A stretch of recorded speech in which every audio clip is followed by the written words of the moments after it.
Welcome you all to the Milton City Hall, and I'm going to call the meeting of Milton Plan Commission for Tuesday, October 23rd, 2018 to order. The first item on the agenda is the roll call.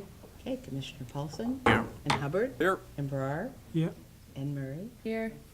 Williamsy. Here. Rutherford. Here. And Reed. Yes. 7 are present. All right. So Abby, you wanted to introduce somebody very Yep. special here? Yes, we have a special visitor here with us in Middleton, Ambika Sangaran. Could you just stand up so everybody can see you? The city is hosting Ambika as part of an International City Managers Fellowship. It's actually funded through the U.S. State Department, and this is the 6th year, and I believe the 8th fellow that we've hosted. Ambika works in Kuala Lumpur, and she works for a private organization and is here to learn about sustainability and to teach us about what she's working on with sustainability. And she's here through November 10th. So if you see Ambika around Middleton, you'll know who she is now, and you can give her a friendly wave. Let's go ahead. Well, I see let's, she's already experienced American football and snow. I saw those Yeah, in pictures, very Snow and cold sleet. conditions. the Badger games. well, welcome, Ambika. So the next item on the agenda is the minutes. Move approval. Second. Any questions or comments?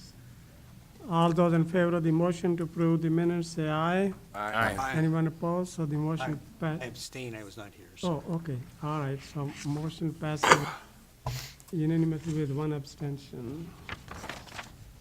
Okay, I guess we have 4 more minutes for the public hearing. So we cannot, so we cannot take item 2.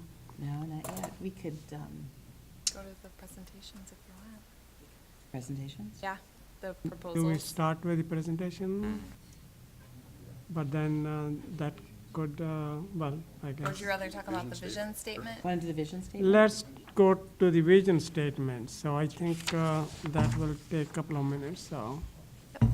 So at the last couple of Plan Commission meetings, we've discussed the need for an overall vision statement to be incorporated into our comprehensive plan update.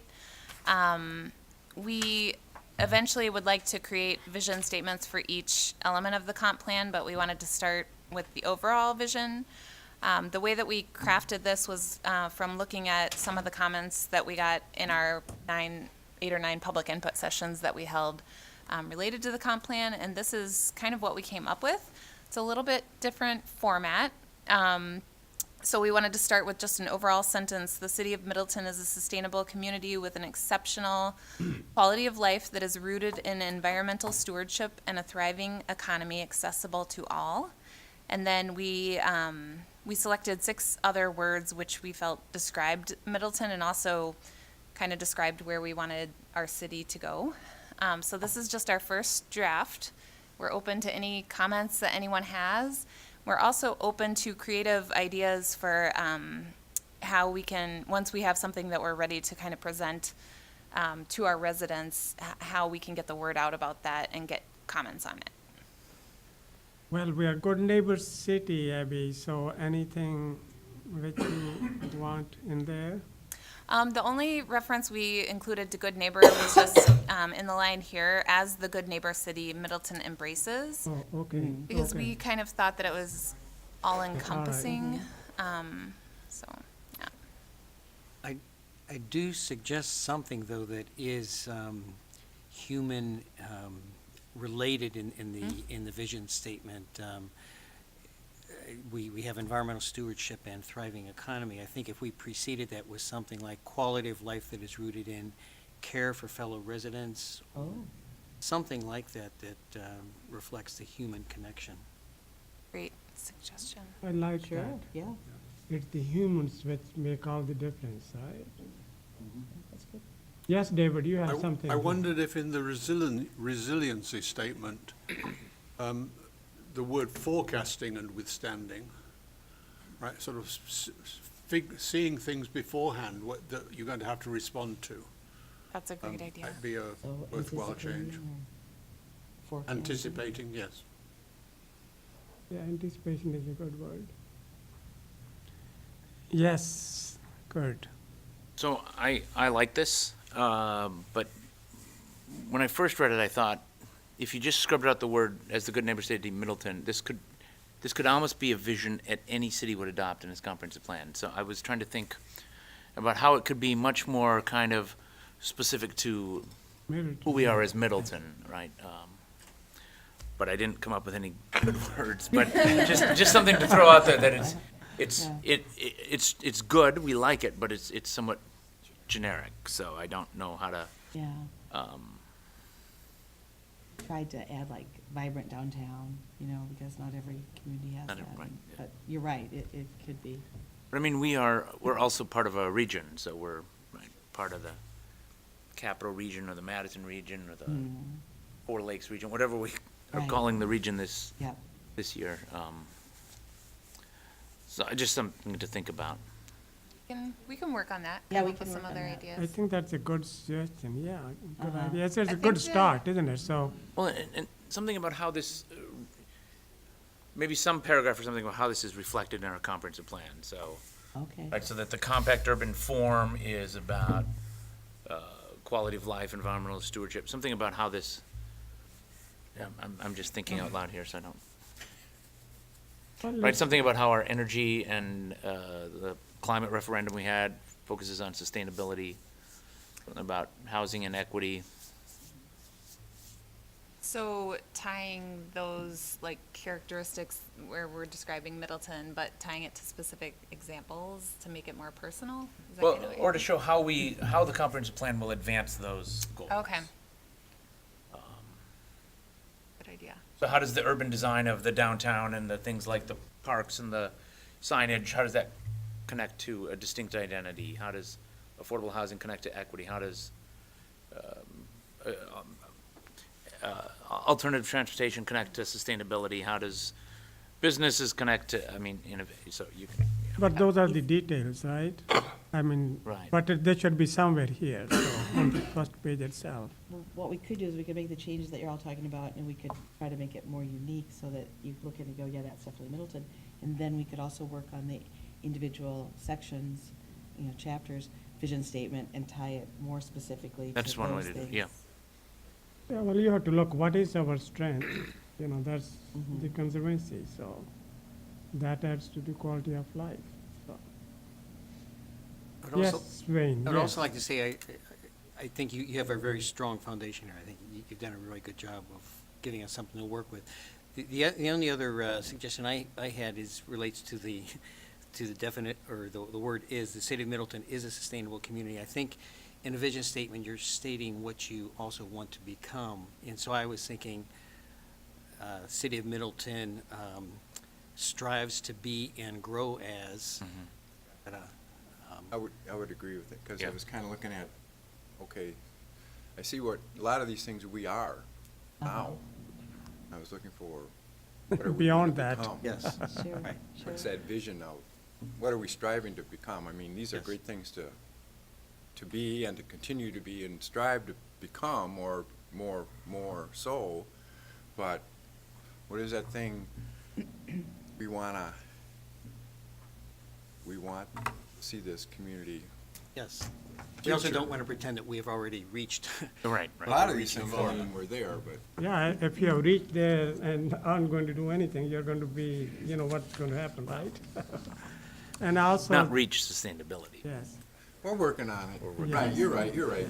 Not all of these things. so it's a work in Equity. progress, and I Yes. like to see that how are we using these amazing resources, the world-class university here.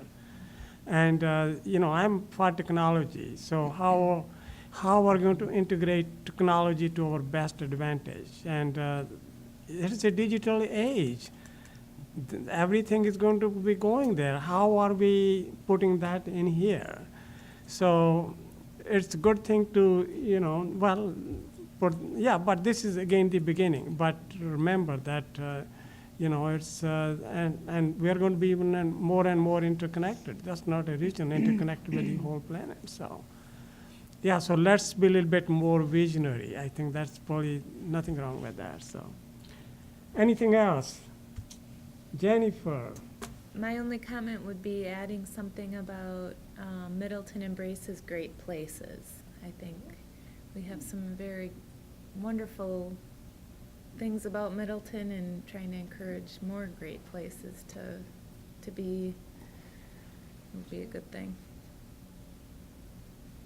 yes, Dan, anything you want to? I think this is a very good start. I've listened to the conversation, and the only thing I think is with some of these things that have been brought up, I don't necessarily think that they need to be part of the vision statement. They're more kind of in the headers or the opening paragraph of some of the sections. Otherwise, how many pages do you want for your vision statement? Right, yeah. Anyone else wants to add to give some input before we open the public hearing part? Okay, I'm going to close that part here, and this is beyond 7:05, so I'm going to open the public hearing for the sign variance, State Bank of Cross Plains 8301 University Avenue. Anybody who wants to speak, either for or against? Wow, that's a Van Nut. Let's hear from Van. Please identify yourself and, No. Van Nutt, Middleton Chamber of Commerce, in support of their signage variance request. thank you, Van. Anyone else? So I'm going to close the public hearing part of this, and we are going to go to item number 2. That's the sign variance, State Bank of Cross Plains, 8301 University Avenue for size and west elevation. Aline, or who is taking The it? recommendation is for approval, and I think Mark has laid out the reasoning. The facade signs are proportionate and well integrated with the building elevations, and he recommends approval. Yes, correct. Move to approve. Second. I was gonna ask, have we seen this before, the sign package? No, I that don't think was, so. We just saw the site plan. We saw before. the, we Okay. saw the elevations, but it's possible that they were on their elevations, but they needed a variance, so that's why we're having it tonight. And I'm assuming that Mark finds that the electronic messaging sign Has to meet complies with our, whatever the timing- ordinance is The that. timing and, Yeah. no scrolling and, so you will make sure that, Yeah. that's. Yes, Wayne, you have some, David, this is signed, that's your specialty, right? So long as the electronic messaging center doesn't come up with electronic messaging center as its message, that's fine. Well, we have Dennis here, he likes lighting, and if you want to provide any input, Dennis, you are welcome too, so. And welcome here, so. That has been Yes. changing a lot now. They've got that fixed. Okay, any other questions or? Any other questions or comments? Otherwise, the motion is to approve the sign variances for State Bank of Cross Plains, 8301 University Avenue for size and west elevation. All those in favor of the motion say aye. Aye. Anyone opposed? So the motion passes unanimously. Okay, State Bank of Cross Plains, go and build, so. All right, so now we are going to move item number 5. Little bit ahead, it's a discussion of possible recommendation on Parmenter Clark Street proposal received in response to the city's request for proposals. Before we get started on this item, do you mind if I just say a couple things Yes. about an email that you received? So this item was on the Workforce Housing Committee agenda for last week. I think the meeting was held on October 15th. And I just wanted to state that when that agenda was put together, initially, the only topic on the agenda was to discuss the housing element of the comp plan. But because we received the 2 proposals before that meeting, I made the decision to put the proposals on that agenda because both of them included housing, and all multifamily housing projects have been going to the Workforce Housing Committee. What I neglected to do was to invite the 2 developers to the meeting, so I apologize. I sent an apology to both Terrence and to Jacob for failing to invite them to the meeting. Jacob did find out about the meeting because it was posted on Notify Me and attended the meeting, but Terrence didn't get the message, and so I'm really, really sorry that we didn't get you that information. There was a recommendation made at the Workforce Housing Committee to proceed with Jacob Klein's proposal, and the reason for the workforce housing recommendation is that it included workforce housing, it included 3-bedroom units because of proximity to jobs in the city, and that it meets other objectives in the TIF project plan and in the Parmenter Corridor neighborhood plan. And also to urge the city council not to give top consideration to the purchase price. And that recommendation was unanimous at workforce housing. So I apologize again for not including that. It was a publicly posted meeting. We did meet the public notice requirements. We basically showed the matrix, the staff matrix that we had developed, and we went over the 2 proposals. And the And- plan was to bring it here and to the Yes. CDA on Right. Monday. Well, And- hopefully it would have been. And we knew that we were just looking at the housing component and whether a mix of affordable and market units that Mr. Klein's proposing would be appropriate in that site. So we didn't look at any of the access or transportation or design issues. Or the money part, Huh? or the money part. Or the whether it finance meets part. Yeah, the we basic, didn't look too closely at the yeah. TIF request. If it Because meets I the- think we didn't see, we saw one pro forma, not both, so we didn't. Okay, okay. All right, so how do we want to do it now? So,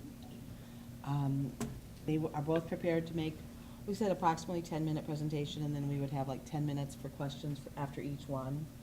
We didn't say who was going to go first. I don't know if you want to flip a coin. Coin toss, I Kurt's don't got it. I don't have a point. okay, so you guys want to do the, Oh, Oh, what's going on in sports? who is this? It's worse than this. The Packers better beat the Rams, I tell you that. yeah. Okay, well, otherwise we can go alphabetically, so that's fine too, or from the alphabetically back from W or, Yeah, we didn't really, okay, well, we got to start, so, all right, so let's start with Jacob, so. okay.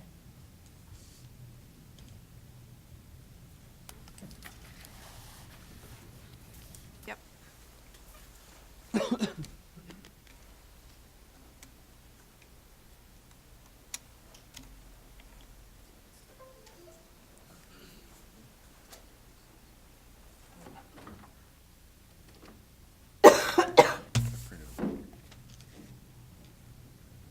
The PowerPoint presentation, I assume? Okay. Is there a thing? We might have one. Or I could just like.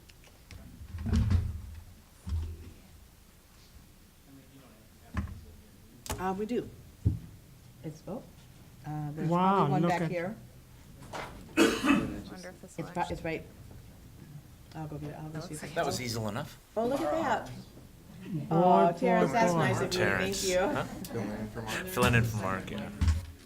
Thank you, Okay, Terrence. there is a separate microphone underneath there probably. Do you want me to just advance it for you? Yeah, what do I gotta do? Just give you the Just, yeah. give you thumbs up? Tell me. Can we also make sure that if you are pointing to the display boards, also turn around and show the audience? Because I know they can see the screen, but they can't see the display boards. Good point. And can we just clarify for the public so that they know, these were both kind of at the level of concept plans. Yeah. This is not an actual formal submission of a site plan.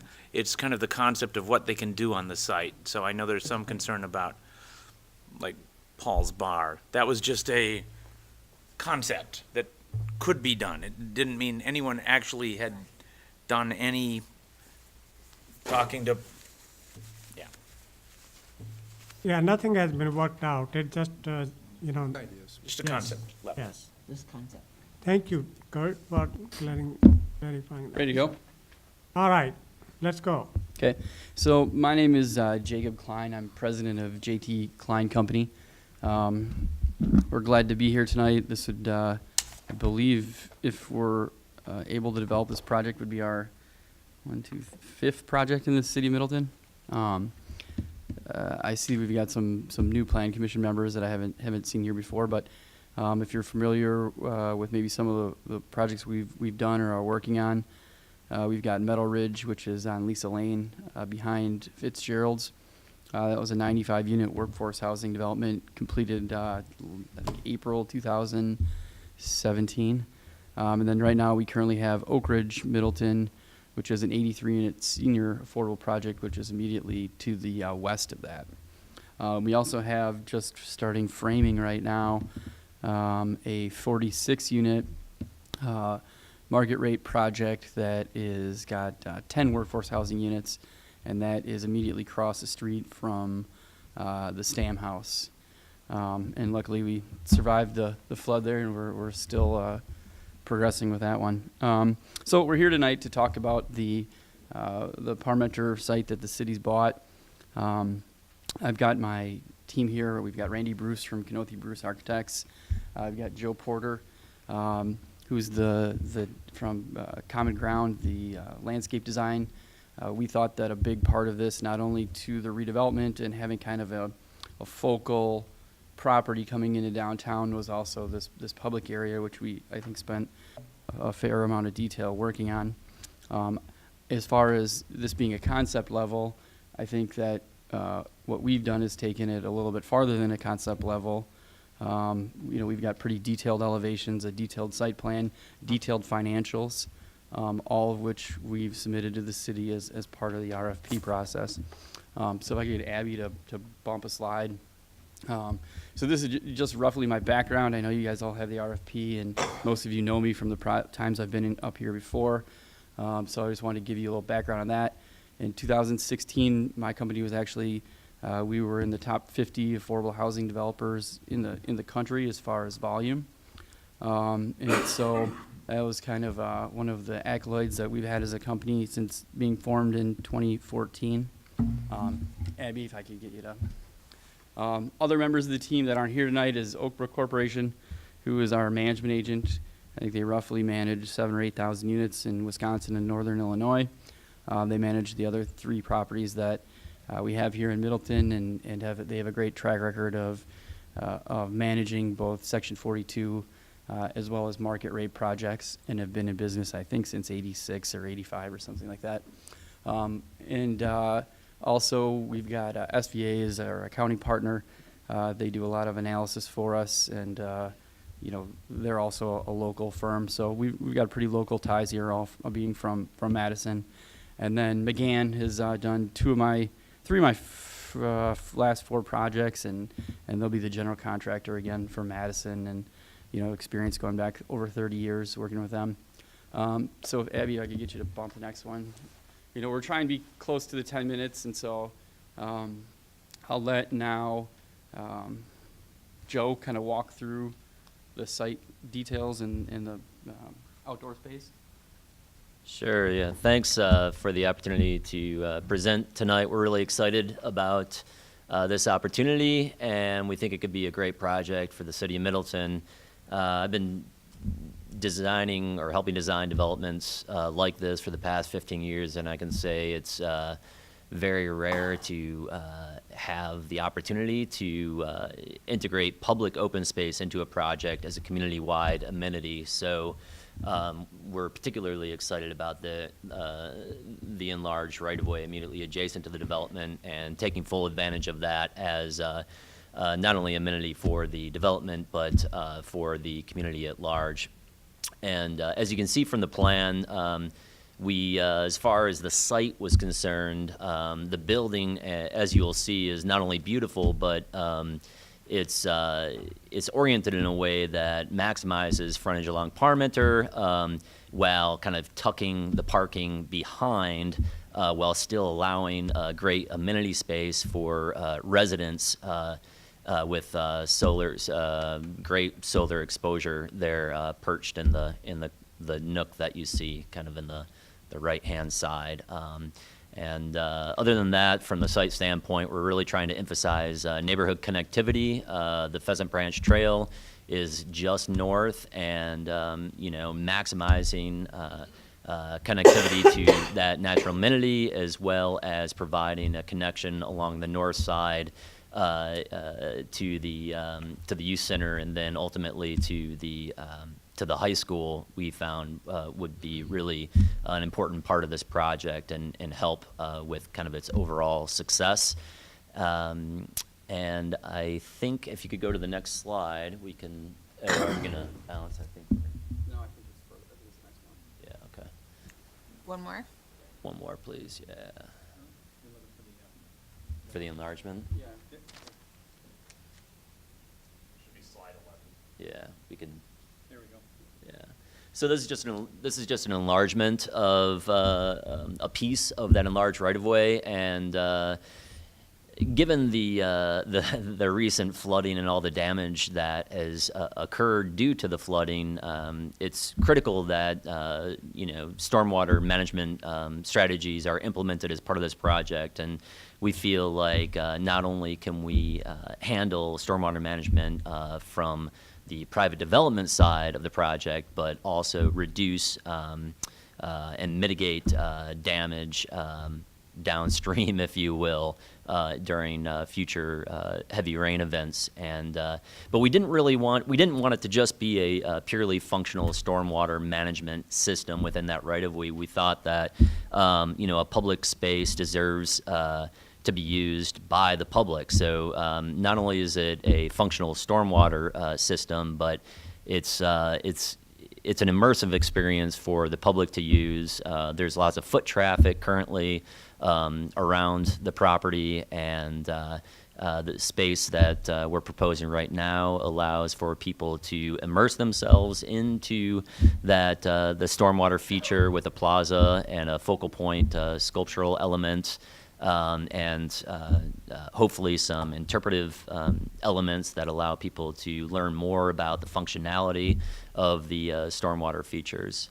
And I think that we can turn it over to Randy now to talk a little bit more about the architecture. So could you tell me about that piece of art which you have that, what do you have there? That looks nice, but what is it? Well, right now, it is still, we're still a pretty high-level concept, so it's meant to be a placeholder and a focal point. Okay. And what that is exactly is to be determined in the future. Thank you. Kind of, if you saw the one we did at Meadow Ridge, though, it'd be kind of something that's something similar to what we were thinking with, like a metallic sculpture with some sort of rock base. Okay, thank you. Thank you. My name is Randy Bruce with Kanothi and Bruce Architects, and I wanted just to talk a little bit about the exterior architecture for the project. Jacob had asked us to put together a design, albeit maybe conceptual in nature. We wanted to take it far enough so that people could visualize the quality level that we were considering here. So the exterior materials are high-quality materials. Most of the building is masonry. That light color that you see there is a buff-colored brick, kind of typical for some of the buildings in Middleton. We've got a dark color fiber cement siding on the upper levels, and then accents of metal. The burgundy metal that you see on those bays would help accent the building and also just reinforce the amount of masonry that's on the building. We did take a little bit of a nod in some of the architectural forms to Parmenter Center across the creek.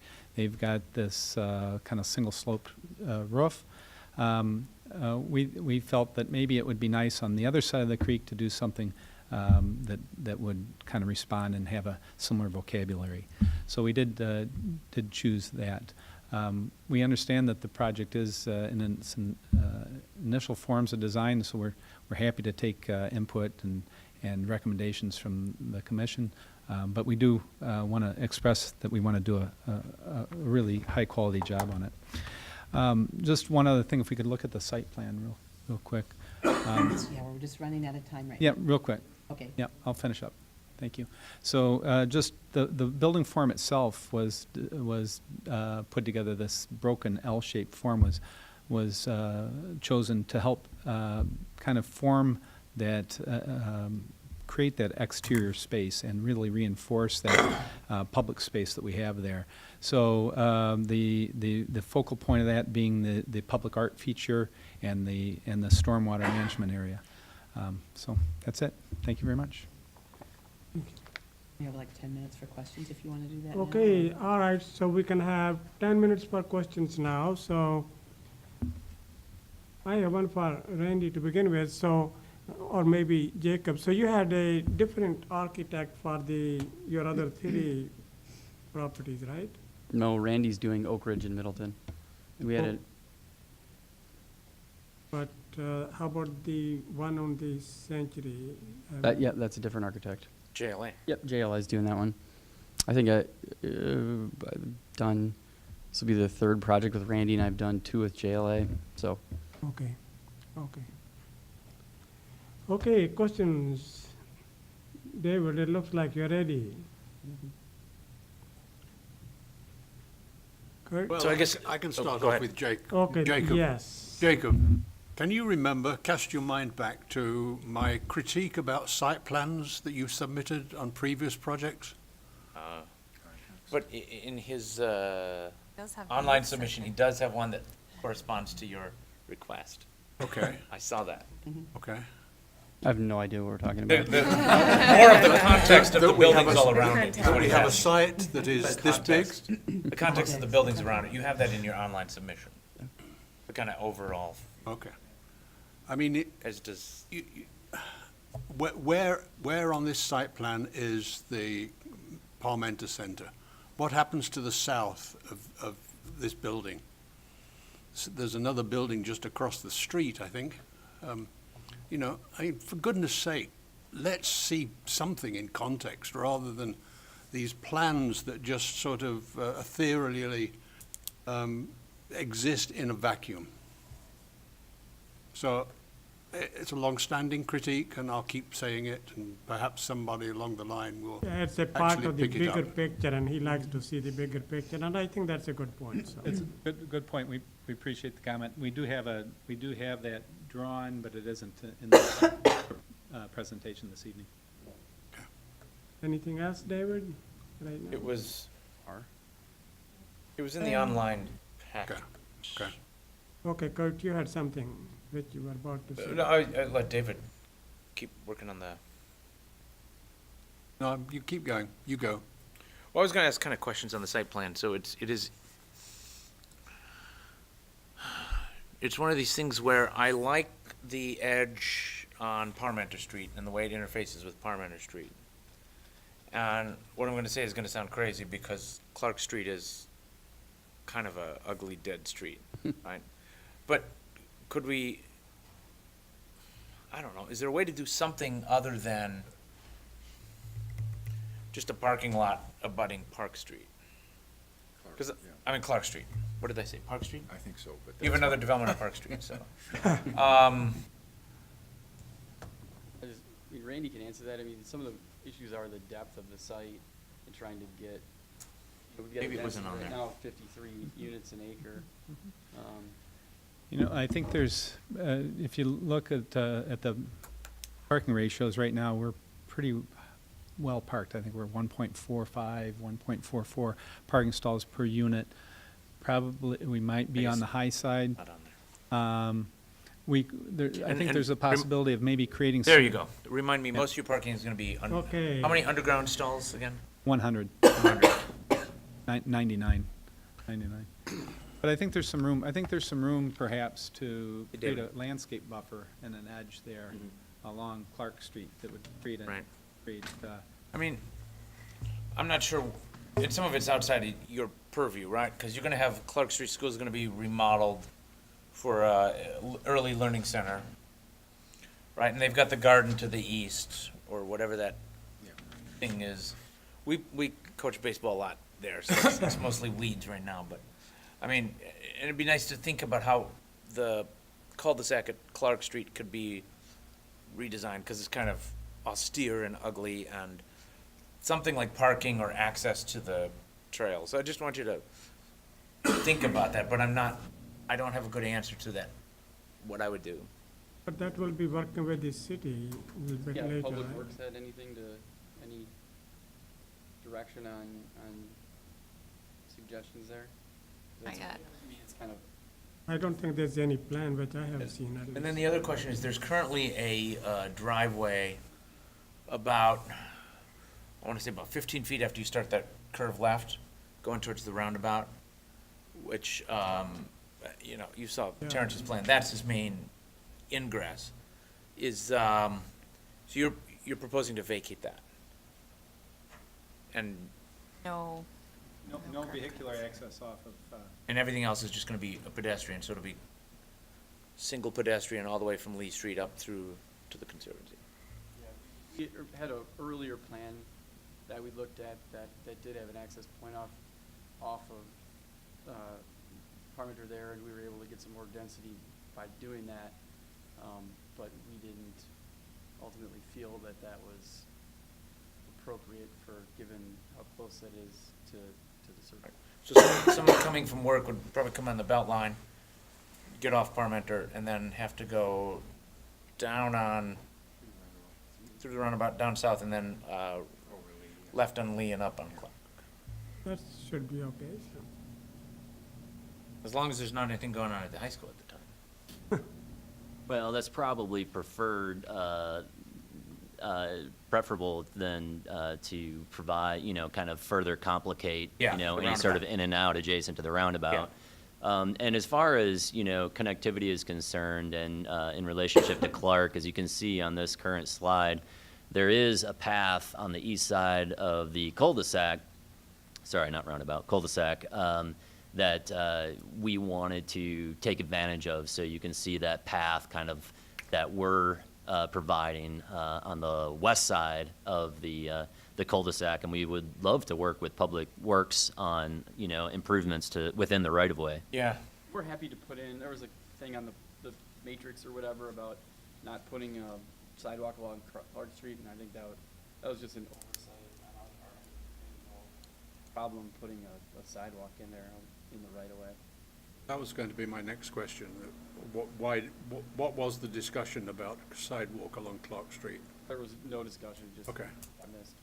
I mean, I think there ought to be a sidewalk along Clark Street. We are talking about a city building, not something out in the suburbs.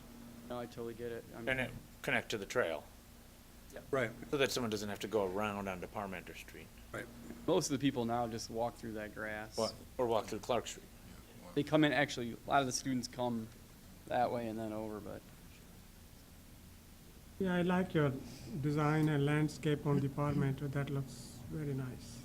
Yeah. Any more questions? Wayne?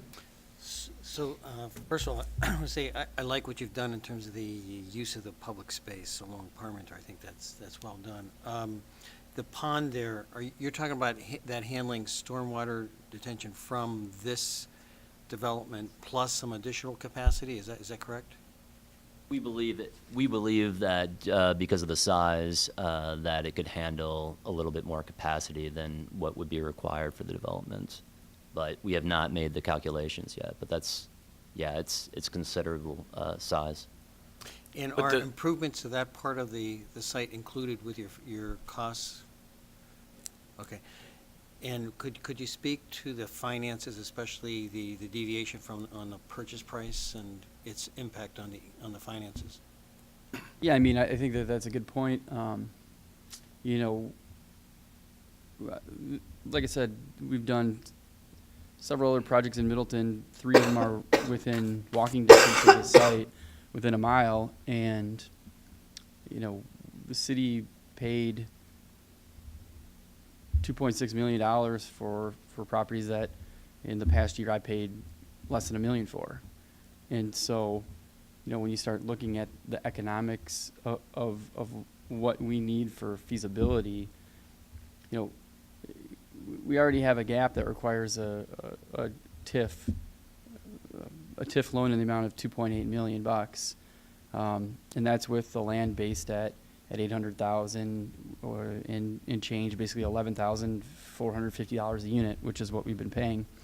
So we really looked at that you know, that was kind of that's the city's risk in it, and that was really a write down they'd have to take to get it to market rate, because I can't pay 30,000 unit for land that's worth 12 and still need, you know, 25,000 or whatever it is roughly per unit in TIF and have the deal work financially. And I think we're right in line with the other projects that we've done as far as what our request is based on what the land cost is, you know, and keeping a gap still on our end. I think we have a financing gap of still over $1 million of deferred fee. So, you know, one thing we looked at, and that was in the email today, is to say, okay, well, we're trying to figure out, you know, here, how do we, you know, sweeten the pot to make a deal that still works and try and get the city, you know, closer to whole on the investment it made. And it's a long-term investment because, you know, even though the life of the TIF is only whatever it is now, 16 years, I mean, we're thinking that, I mean, that property's gonna be there for 50 years, right? 100 years. The idea is that we're redeveloping this into a focal point that's gonna be there, gonna be built out of high-quality materials. And so, you know, we looked at saying, okay, well, you know, first of all, we can pay what we can pay now, and we'd be willing to defer some of the payment until year 17 when we're able to, because I've got to own this project for 17 years because of the Section 42 restrictions. I'm not sure how much you know about the program or whatever, but basically, like, it's 2 years essentially to build it, fill it up, and then it's 15 years I've got to own this thing for. And so, you know, we looked at when those initial credits burn off, there's a little bit, you know, there should hopefully be some equity there that we could pay off this second loan to the city. And we would propose that basically the difference of the current purchase price of the 2.63 that you guys paid for it, whatever ours ends up being, I think we have a sliding scale where, you know, we're at a minimum, you know, it was like $1.2 million something was what the offer was, and then we figured we need $400,000 to tear the buildings down and environmental remediation. If we don't spend the $400,000, that all gets added to the purchase price. So whatever that number is, let's just say, like in the example I gave, that ends up being $930,000. There's a difference of $1.5 million between what the city paid and what we're offering. You'll be willing to say, okay, well, the present value of that right now is 500-some thousand. We'll tack that on and we'll pay that in year 17 when the project is refinanced. Or if for some reason it got sold or anything before that, that part of the city's investment would be paid back as well. And that's not too dissimilar with how City of Madison has been doing it with their Affordable Housing Development Fund. You know, they've been putting about $25,000 to $30,000 a unit into projects, affordable housing projects, that they structure half of it as a 0% loan, which is like how that would be structured, and then they take up a percentage on the way on the back end when it's sold to repay that. So maybe that was long-winded, but that was. Is that what you were proposing, like a 0% second on the back end? Okay. And we might have to, that's what we're proposing. We might have to figure out, I mean, we might have to have some interest rate on it, but that would be what the net value of it would be, is that 557, I believe. So when you were talking about the price you normally would pay for land in this area, you're talking about land that's pretty already vacant, cleared, doesn't have income-producing properties on it already, right? I don't know, I mean, those houses I paid $10,000 a unit for, or whatever it ends up, you know, $480,000, and there's 46 units there, and those were Income-producing. Yeah. I mean, the bowling alley had a dog daycare in it. I mean, it was technically, income producing, but, you know, that, like I said, you know, we we have pretty good land comp sales from the projects we've done. You know, we've got an idea what it's gonna cost to take the buildings down. And, you know, our gap is our gap with the TIF, and so there's really no elsewhere, unless if you guys have other sources of funds that would help. I mean, there's not a real other option here. Okay, any other questions? And, Yes, Kurt. I mean, I've already asked these questions in workforce, but if you don't get the 9% credits, could you do this deal at a just market rate? And don't- B, at like the 4% with the 2% state credits, and then you'd need $1.5 million, $2 million more of TIF, probably. Well, that's a good question. I mean, I don't know if I would do a market rate deal here. I mean, from what I understand, you've got Terrence's deal's still under construction. I've got my 50 units, and Trasta's firing away at 260 units in you know, starting in December, according to the paper. So I'm personally concerned. Do you think there's too much market rate in the area, in that 1.5-mile corridor around Take there? it out 5 miles. I Yeah. mean, they keep building everything out Mineral Point Road. I mean, you know, we don't go out and raise outside equity. We do all our deals with my cash. I wouldn't take that risk in that spot, but that doesn't mean somebody else wouldn't do it. I mean, it's not saying it's a bad project. I'm just saying I wouldn't do it with the amount of current production that's being built. But as far as doing it as a 4% deal with state credits, you know, I'd love to do that. You know, I think we've been seeing some softness in the 60% units in Dane County, and You need a lot of 60% units to make the 4% deal work. yeah, and so we've looked at it. You know, I looked at that originally. If we had to go back that way, we would probably need some additional TIF, but you'd have higher rents, and so you know, you could support it from that perspective to a degree. I don't know what that would do to the land cost, but I think, you know, that'd be something we could, you know, I'd be willing to work out a way to figure that out. Or, you know, what we did at Stagecoach is we did tax exempt bonds with no credits. You know, then you'd have 20% affordable, and Yeah. but obviously, right now I'm 3 for 3 batting doing tax credit deals in Middleton, including the one I did at the company I was at before. So I have a pretty,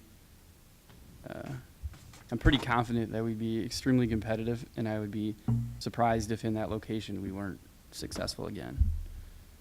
I mean, Because of the proximity to jobs and the high jobs in the school district you have here, and the walkability of the site, and the fact that it is so close to so many what, you know, WIDA considers high priority type amenities or linkages, if you want to use that word. So, yeah, we're very comfortable with where we think the scoring will shake out and where that project is. I mean, Oak Ridge was probably one of the higher scoring deals that in that year, and Meadow Ridge we got in a high impact round, which kind of goes to WIDA's commitment to doing projects in this area. Okay, this is well beyond 10 minutes, so anybody has any very brief, quick question? I have a brief question. Yes. I think I'm trying to figure out on your west facade, the southern half of those units, are they walk-up units? Or are they internal to the, Yeah, yes, they are. That we have, the first floor units would have direct access walk-up. and anywhere else in the building like that, or just that one? Right now, it's that those units there, because they're aligned with the street, and they have good connectivity there. It seemed like the right thing to do. And down from there is common area, right? That's what we're talking about. Yeah. It's Yeah. like down from there where it jogs, that's like exercise room, community room. So Okay, thank you. Any other really quick one? Okay, all right, so Terrence.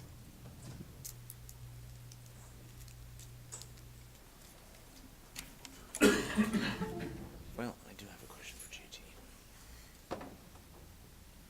Thank you, Jacob, Brandy, and Joe.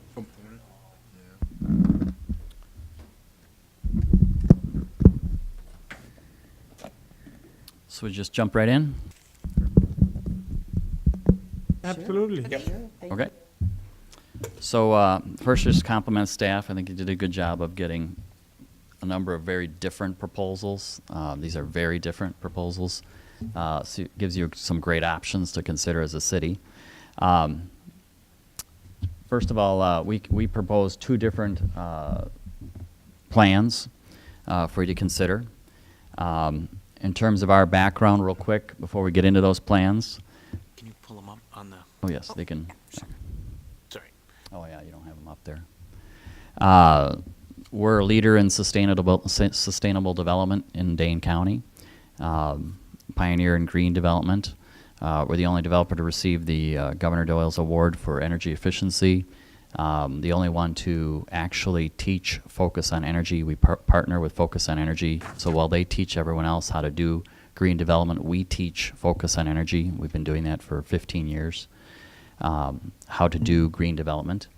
So we'll have all the green features that we include in all of our developments, solar panels and all of the other green features included. So these are 2 different proposals here. One is multifamily with 141 units, 4 stories, 2 phases, a variety of studios, 1-bedrooms and 2-bedroom units, with some with dens. So we have 2-bedroom dens, 1-bedroom dens. Covered parking is 154 spaces underground, 28 surface spaces. What I like is the interior courtyard between the 2 buildings, that we can do some interesting landscaping, fire pits, and other amenities. Inside the buildings, we'll have the usual amenities: club room, game room, community room, quite a few common areas for the residents to use. These are all market rate. I think downtown really needs more market rate development. For example, Middleton Center, we're bringing in over $10 million of disposable income, the residents that we're bringing in. That disposable income will help support the retail, the restaurants, and the other businesses in downtown. And as you know, it's hard today in retail. People struggle in retail today because of Amazon, the internet. It's very difficult to survive in retail. The second proposal is even more unique.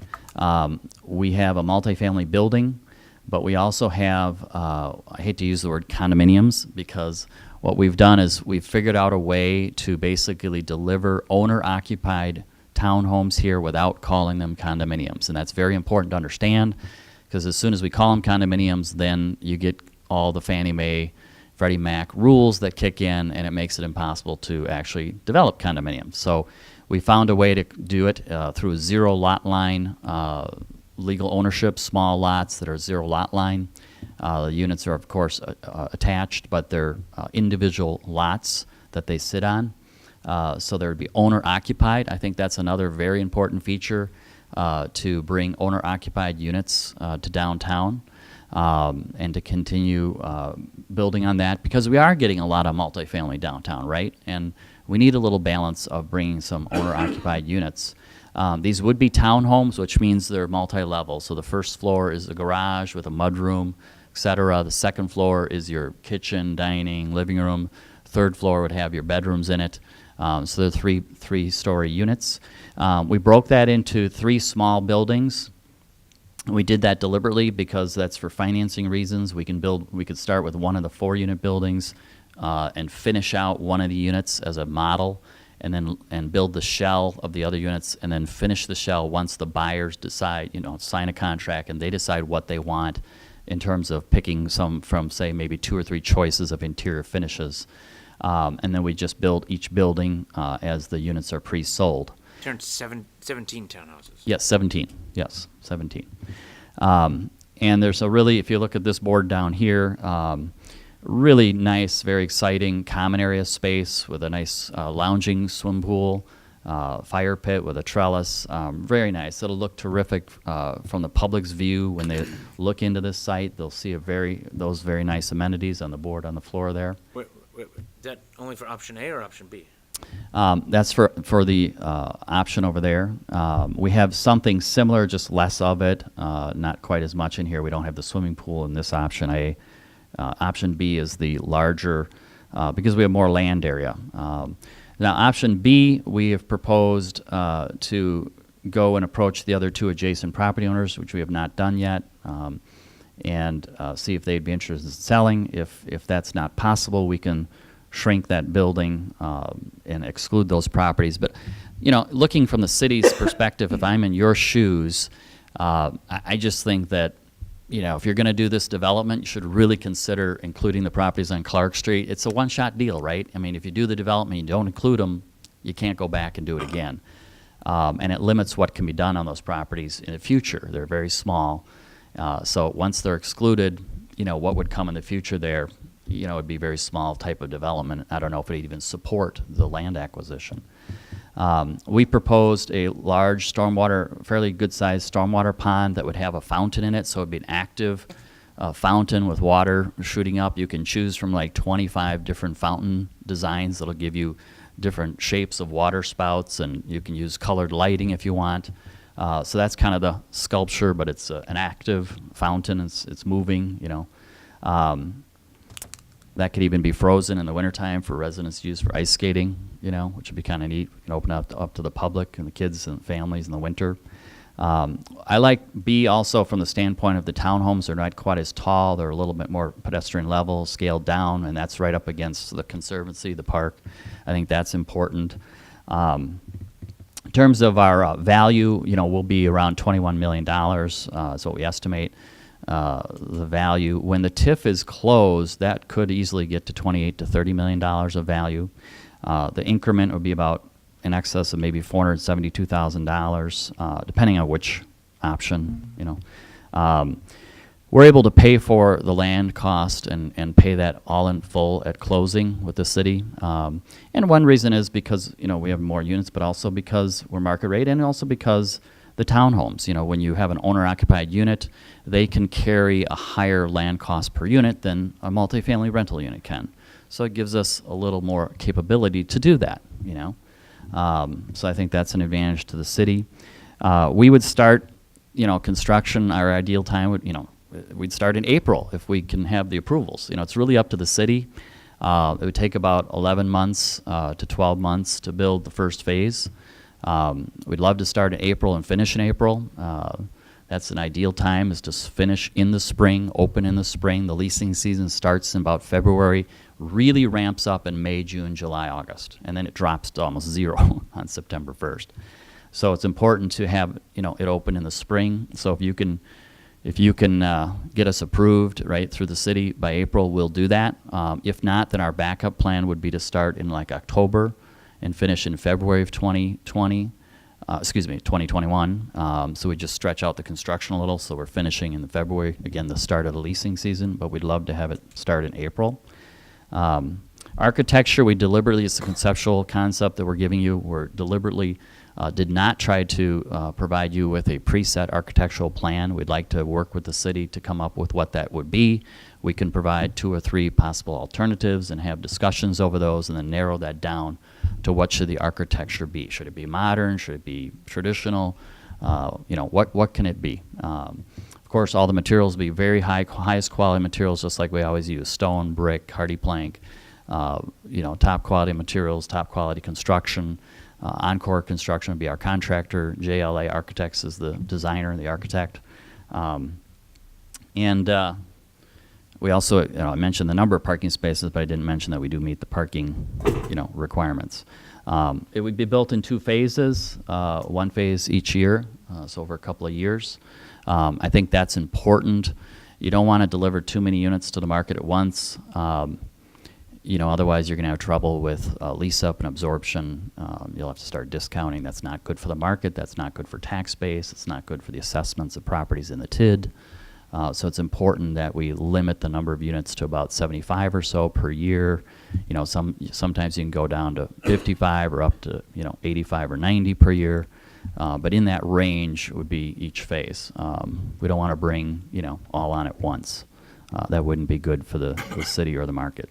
But there is plenty of demand. We're full at Middleton Center. You know, kind of broke ground on the rents in terms of, you know, we had to get higher rents because of higher construction costs.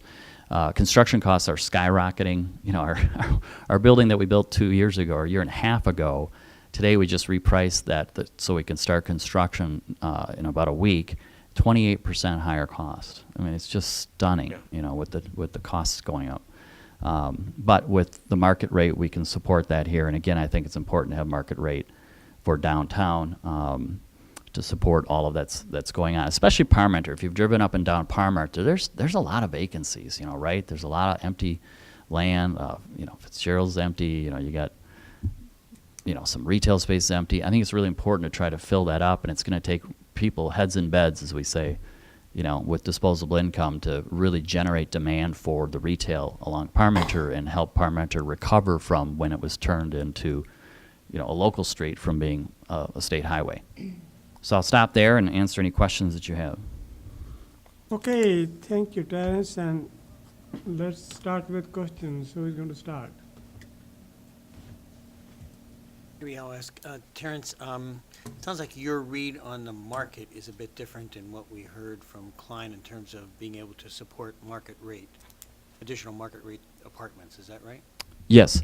I mean, that market rate is all we do. I wouldn't try to, you know, speculate on workforce housing because I'm not in that every day. I don't look at the statistics every day on that. But there's certainly tons of demand for market rate. The way the supply works in towns like Middleton, which is very typical, is supply spikes, and the next year it goes almost to zero. Spikes, zero. Spikes, zero. And that's what happens in Middleton, too. And so you spike, get a lot of supply, you have to lease up and absorb, and then since there's no more supply, almost very little supply the next year, you can build more the following year.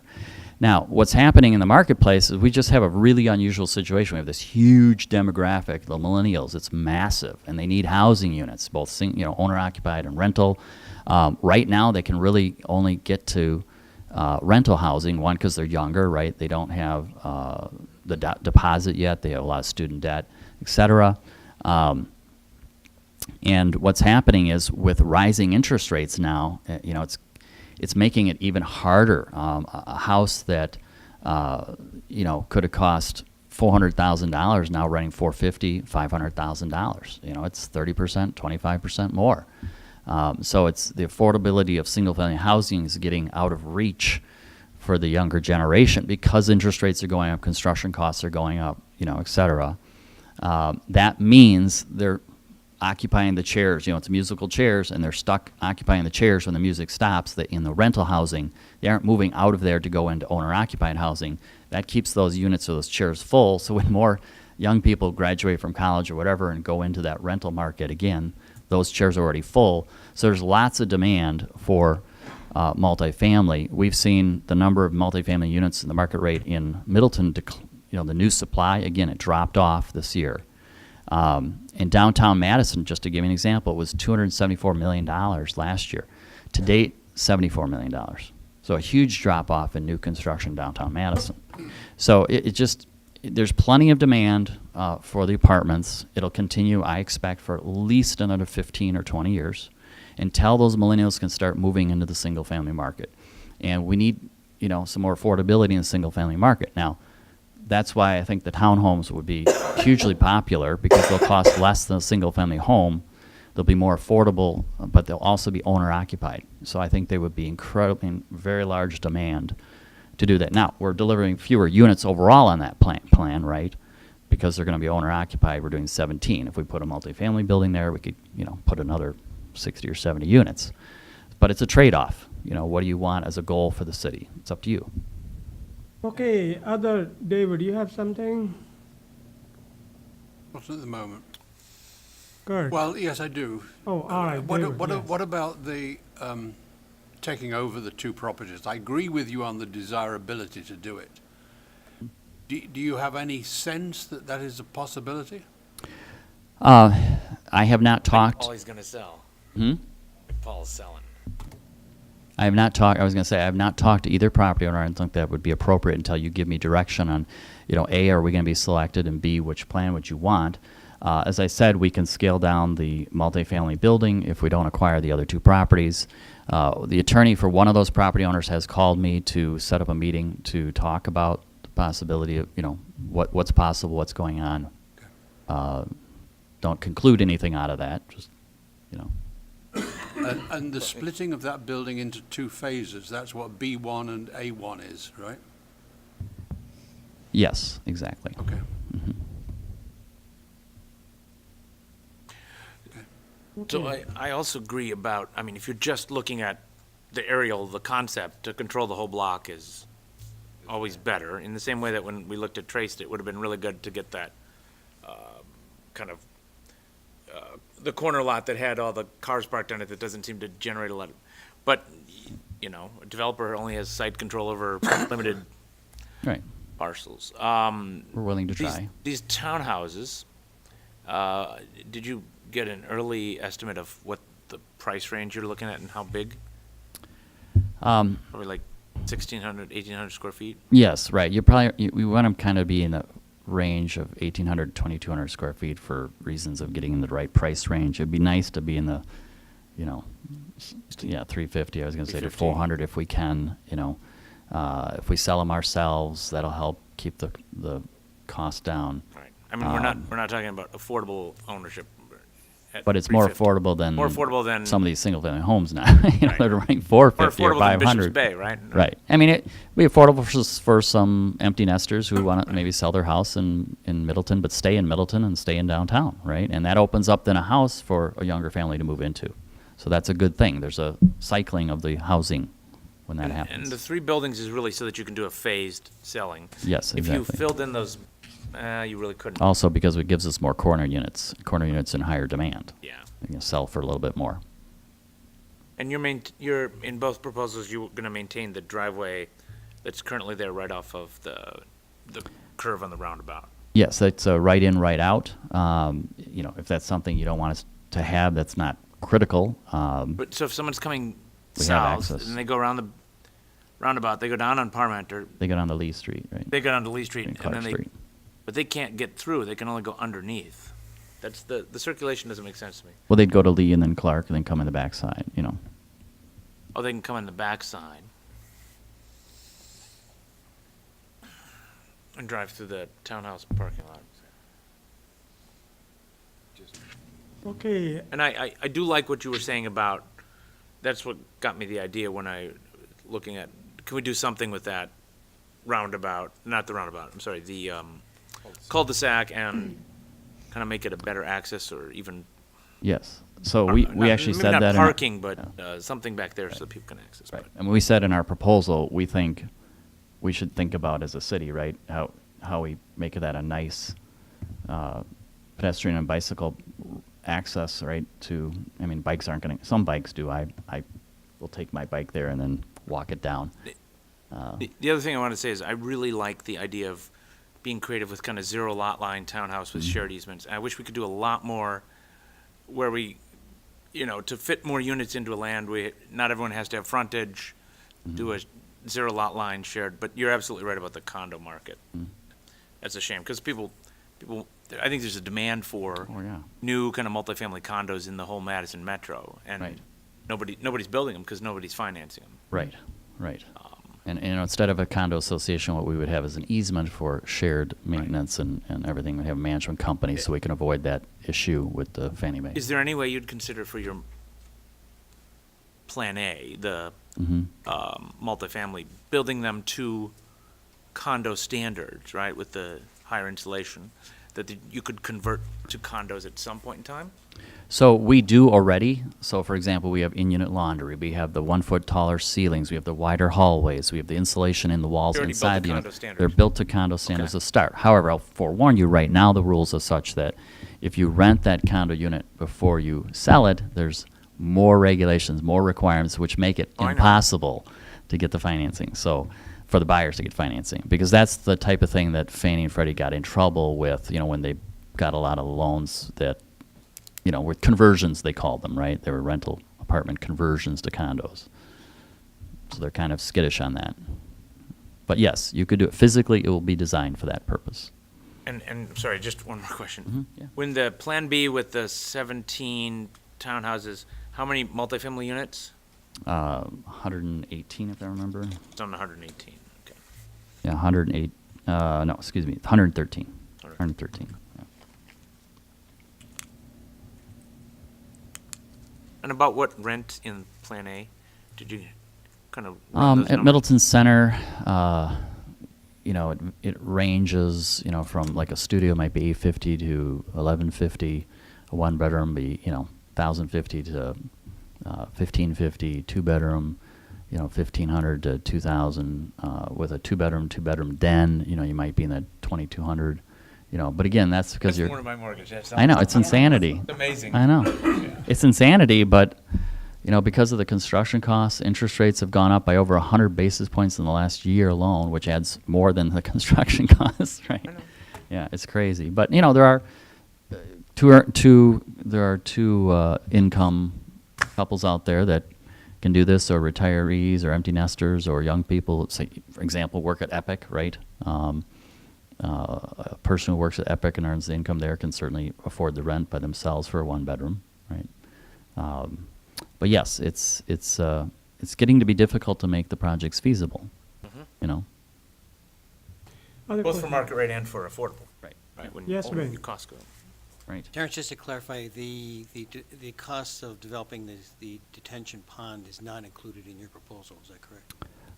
We had proposed that the city would help with that, because we wouldn't need that necessarily for ourselves. I mean, there's storms who are there, but I think it's given the flooding that occurred, and if the city, there's some benefit to have the stormwater utility that's already existing, do that, because it's going to provide a public benefit to help divert and retain, you know, detain some of that water before it gets into the conservancy. And you saw the damage that was done when we have these higher rains, and clearly, you know, university professor said we're in that cycle, in a 30-year cycle and a 150-year cycle, and those two cycles are overlapping right now. So we're going to have higher rain, more water, higher water tables in the Great Lakes, because of those two cycles are peaking right now, you know. So we can expect more rain. I think it's a good thing to have. Plus, you can turn it into, you know, a nice feature, a water feature rather than a static sculpture. It's something that's dynamic. It can change colors. You can have it change shape in terms of the spouting of the water. A lot of things you can do nowadays. And you Wait, so it's already practically- developed, the site's already developed, so there's Yeah. already stormwater management on the site. So you wouldn't be adding any impervious surface. Right. Is that correct? There's grass over there. What's the stormwater management on the site right now? Or is it into the A lot space? of it predates the Yeah, it's requirements. just a flat site. Yeah. So, And there's special requirements for infill. and special requirements for redevelopment. infill, right. So it's a way to divert some water from the roundabout, et cetera, before it goes into the conservancy, which really overflowed, you know, during that. Any 15-inch more rain. questions? So Terrence, I Thank have you. a question here that, you know, it's okay to, you know, work hard to get the best possible deal which you can, but is it possible that we do it once and not come back again? So not reopen, you know, and so is that, you know, I guess that's one Yes, thing. that is which possible, yes. Pardon me? You know. Yes, that is possible. I mean, I don't mind, you know, each developer would want to get the Right. best possible deal. Right. But the problem is that, you know, when it's Right. repeated, then staff time and, you know, it delays your Right. stuff as well, it costs you more. Yeah. And the other would be whatever is, you know, upfront, one time, Mhm. and that's it. That Right. city is doing this and you're Yep. doing that. Exactly. For example, in ponds, if they're going to be fountain or whatever the colors that Mhm. that will be entirely yours if you want to do that, you know. But Mm. it will be all decided upfront and over. Right. Now, unfortunately, there's no commercial in here. There's no retail. There's no office space. So that's where you get the uncertainty, and that's where in the last 12 months, construction costs skyrocketed. We know we just priced out 2 projects, so we know what this will cost. And I don't think you're going to get, the big prices increases have already gone through, right? Okay. I don't think we're going to get another 30% increase in lumber. You know, it might be 3%, but they've already gone through. In fact, now that the Canadian and Mexican you know, new NAFTA deal has been signed, you may actually see a decrease in lumber. And if another deal gets signed down the road with other countries or China, you're going to see those prices and costs come down. So we may, you know, we're kind of on the top now, the worst case scenario right now. So there's much more certainty in this because there's no commercial space. So we can lock in, right? I mean, No. the only thing you might change is at some point in time, if the market for 2+ units goes south, because it's like at 2,200 a month, Mhm. a 2+ den. So you, I mean, Mhm. the only change I could see if we approve a multifamily building is that you'd switch some of those to Mhm. smaller units and put a few more units in. Yeah, I you think could, we'd- yeah, in theory you could. I think you're going to see, we've got a baby boom generation that is, a lot of them in the past were, they'd have their house up here and then they'd go buy a condo or house down there. What they're doing now, and we're seeing this at the Masters over in Bishops Bay, is they're going down south and they're getting a condo or a house, whatever, and then they're selling their house here and they're renting an apartment because they're only here for like 6 months, right, or 5 months and 29 days for the law. Tax purposes. Yeah, for tax purposes. So they're renting an apartment. So we're going to see, I think, more baby boomers moving into those bigger units, the 2-bedroom dens. That's what we're seeing at the Masters. They want those bigger units. In fact, the Masters units are actually bigger square footage than all of our other units because they like that location and the golf course. But they're only there 6 months of the year. So there's one other thing I thought of when I looked at this, and again, I'm not speaking officially, I'm just concept plan. Mhm. In this building that's now on where Polly's is,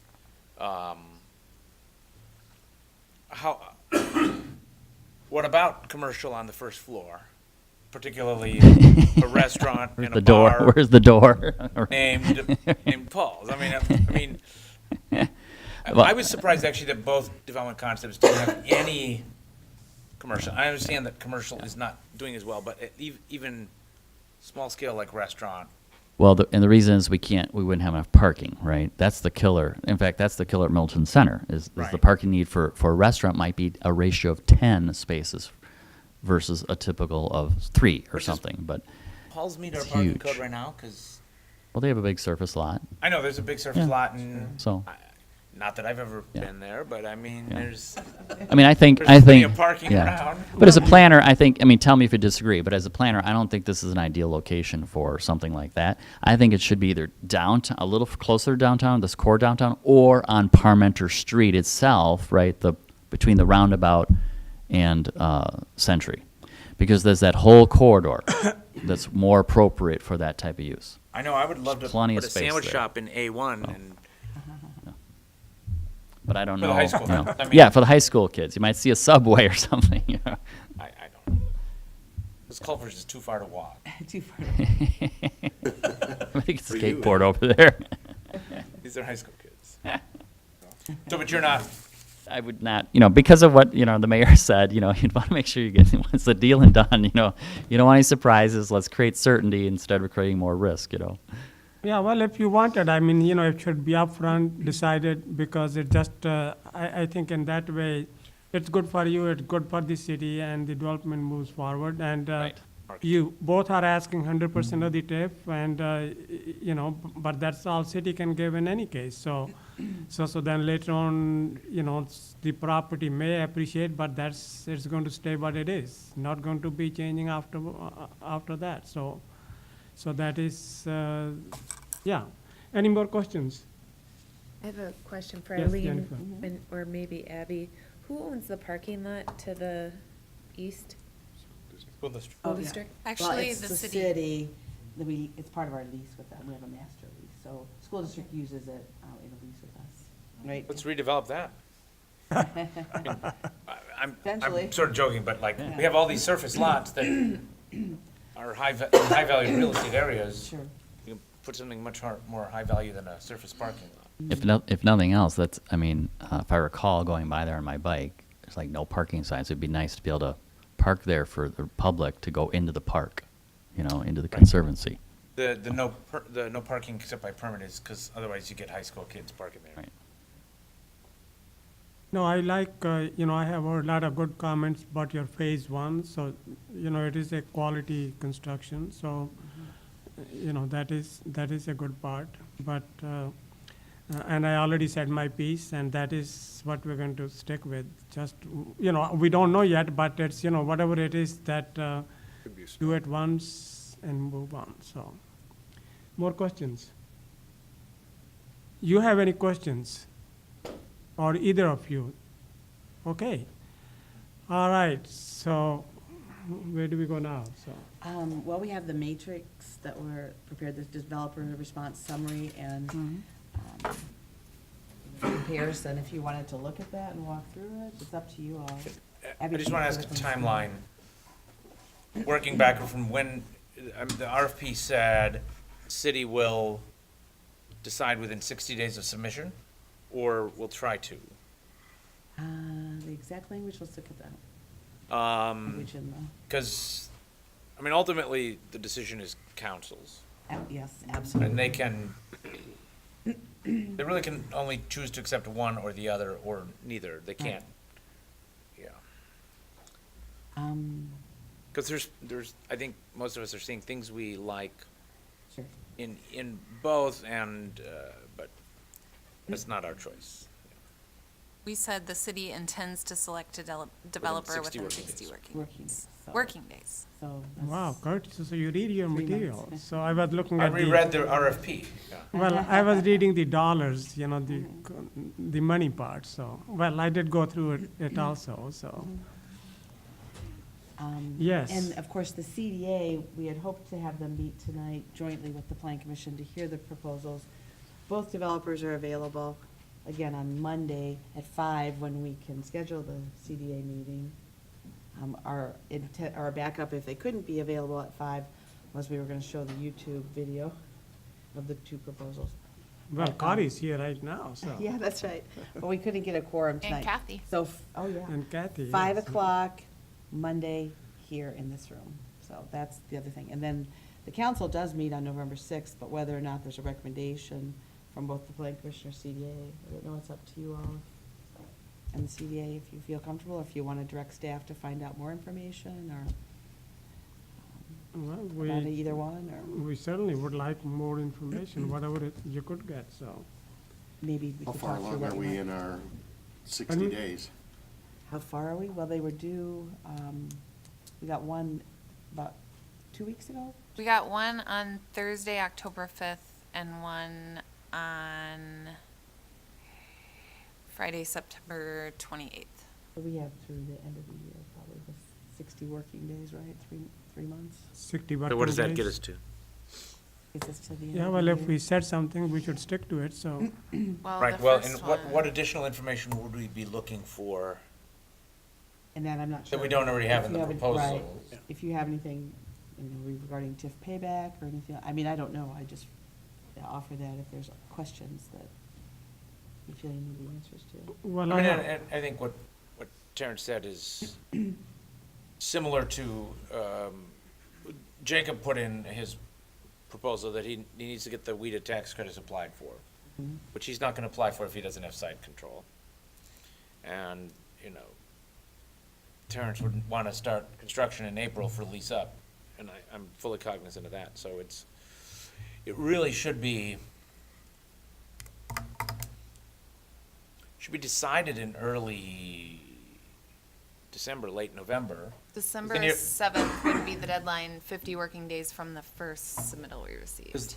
Because then you have to go through the whole site planning and rezoning process, Right. which you have to have a public hearing with a Class 2 notice. And so we're getting out Right. further to start construction in.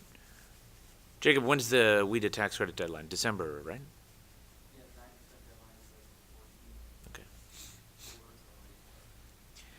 And can you submit for the 9% if you don't have the property rezoned yet? You come to the mic, Tander. Sorry.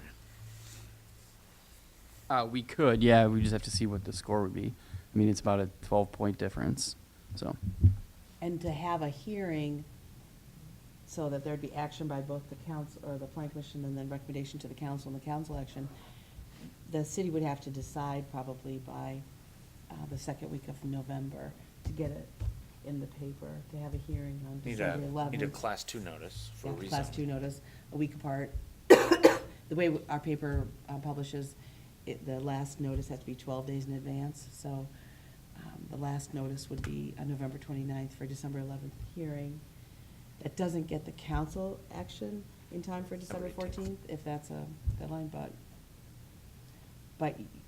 their And that's decision would presuming have we to have be- enough for a GDP submission and a rezone and, Yeah, the question is what's missing here? Now that's both for Aline and Eddie. So I mean, I have, gone through both the proposals once, but I haven't gone through with all the details. What is that which we would like to have so that we can, I have gone through that table as well, so what do we need? Okay, you went through the matrix that. Yep, the I went through the developers want matrix, somewhere. yes. I think there's, quite a bit there. There's maybe not as much discussion about the TIF payback, that's the expected value that, We don't have a pro forma on the Terrence. right, right. I think they've given some information to the finance director, but not, and actually, Terrence, I was gonna ask you, you said the value's gonna be 21 million on both projects? Okay. I guess the policy issue we kind of have to put to bed, I mean, ultimately council decides, is we couldn't get anyone who was gonna come forth with any commercial or office. And are we okay with, I think there was some people who thought we would get some substantial office or retail component. And I know that Abby reached out to all the developers around, 20 different developers, and there didn't seem to be, I mean, that market's pretty soft right now. I mean, that's kind of the concept question is, are we okay that both of these proposals are in essence residential? Because an option, a bad option, but an option for the city is reject both proposals and send it out again, which Does the city, George might have something to say about. I guess one thing that I was curious about with the JT Klein proposal, some of those walk-up units, would the city allow live work or some type of income generation in those corner units? Oh, I don't know. live work units. Oh, so that- live work. Jay, units. so that Okay, you- I see, I Can see. You do Yes, live work units yes. in Lytec? I'd have to ask SBA and get back to you. I honestly have no idea. I've never, it's not really my business model. We've never really done it. But I mean, I think what we tried to do is get as much, pardon me, activation along the street there by bringing the common spaces out there and kind of incorporating into that where that outdoor area is, which we kind of tried to pull from Parmenter Circle across the street and kind of replicate some of that on the other side of the circle with the pergolas and stuff like that. But And certainly every residential unit would be allowed to have a home Based occupation. occupation. Right, if they met the criteria, which are, they don't need a permit, so that could be some way to, it's primarily inside. Yeah, go ahead, Terrence. I do like how JT's design activates the street on Parmenter. We haven't seen your building design, so we don't know what that would look like, but. All of our buildings, we design with walk-up units on the first floor. You can see that in all of our units unless we have commercial space there. We are actually building live-work units in the Peloton down on Park Street, downtown Madison. We're doing 5 of the units. We'd be happy to do that here. It'd be very simple to tweak the plan and incorporate live-work units on Parmenter. They're designed for like the independent insurance agent, the realtor, the mortgage broker. You know, it's a one-person owner-occupied thing. The nice thing is it's not considered commercial space for purposes of financing. It's part of the residential, and you're renting them the whole unit, the whole residential and the live-work unit. And there's a stair that goes up, and there's a bathroom in the commercial space. And you can put your sign out front and run your business. So I think it's going to be very successful downtown, and be happy to try that here. Sure. And also considering where the technology is going, I mean, you don't need to go anywhere. You have everything that you need right there. Right. From home. So, But that's different than live work, where you'd have customers coming in. oh, I Then see. we'd have to think about parking. I mean, very limited parking. For an insurance agent, you don't have many, or a financial advisor or something. Like one client an hour or something, or, Right, in the same way that a home-based business doesn't usually require off-street parking. right. But a live-work unit would. So Kurt, your question was that why not commercial space? I think if the developers thought there was a demand there, they would have come up with this. Right. And that's what I think, the questions I'm hearing in the public is, we want to kind of offices and retail, and there doesn't appear to be a market demand for that. But there's market demand for housing. So this I is, think- this is what we have, so. I think it's either accept the reality for what can be done now, or let the property sit vacant for a future opportunity. It's, Hold on to it and try Yeah. again. And right. I don't think the city really wants vacant property sitting in a TID right now, in TID 5 at least. There's not, yeah. Well, it's, how much? I can fill it with my customers, Yeah. park over there. So how much is it occupied now? How much is what? How much of that property is occupied? Oh, I'm not You sure. can buy it for Abby, 2.3 million. 2.6. 2.6. 1, 2, 3. Bank tomorrow and I'll get back to you. It's a lot of beer to sell. Abby, do you know how much is occupied right now of the buildings? I don't, several tenants still there? I don't know. I know that there were 13 tenants in total, and they were on month-to-month leases, so I haven't checked in with the gentleman that we have managing the property to find out how many of those month-to-months have now lapsed, or if they've found another location to move into. So that information we do not have, so. More questions? I guess, you know, so you can give table to both the developers which you have, or is that proprietary? They have received it, I believe, or seen it in our staff, the developer response comparison and summary. There's two different things. It's on our website. This morning we had a problem opening it, so I don't know if anybody else did, but that's solved now, so. Okay, so I would say both of you can look at it, and, you know, if you think that the information isn't presented correctly, you know, you should let staff or let me know. So I guess we want to make sure that whatever is there is fair and, you know, and verifiable, accurate, so. I don't know if you want to have a meeting with the CDA and talk with them, or with the council, or. Yes, Ben? It seems to me like the big question, the big difference between the two proposals is workforce housing. And when I look at the RFP, I don't see that as a criterion, but I see that as something that goes beyond the requirements of. But it is in the TID 5 project plan. Pardon me? It is in the TID 5 project Yes. plan, anticipates. But I think that gets at the heart of the question is what does the city see as the best use for that property, and whether workforce housing is an essential or desired element of that use. But you're right, if it was, even though it's in a plan, but it is not an RFP, right? Well, I mean, if we're thinking about the land use is gonna be multifamily, it's really just whether the financing comes from the WIDA tax credits or from market rate developments. I mean, it's the sort of site plan questions are both multifamily, right? I mean, to me, I think it's important for people to understand the scale of why you're getting this many apartments on a site like that is to generate enough income. You need a 4-story building to cover the debt service and to pay the city back for the 2.6 million. So it's not like you would, for that price, you couldn't put just single-family homes or low-slung commercial in that area. Well, We need that level of density just to cover the debt.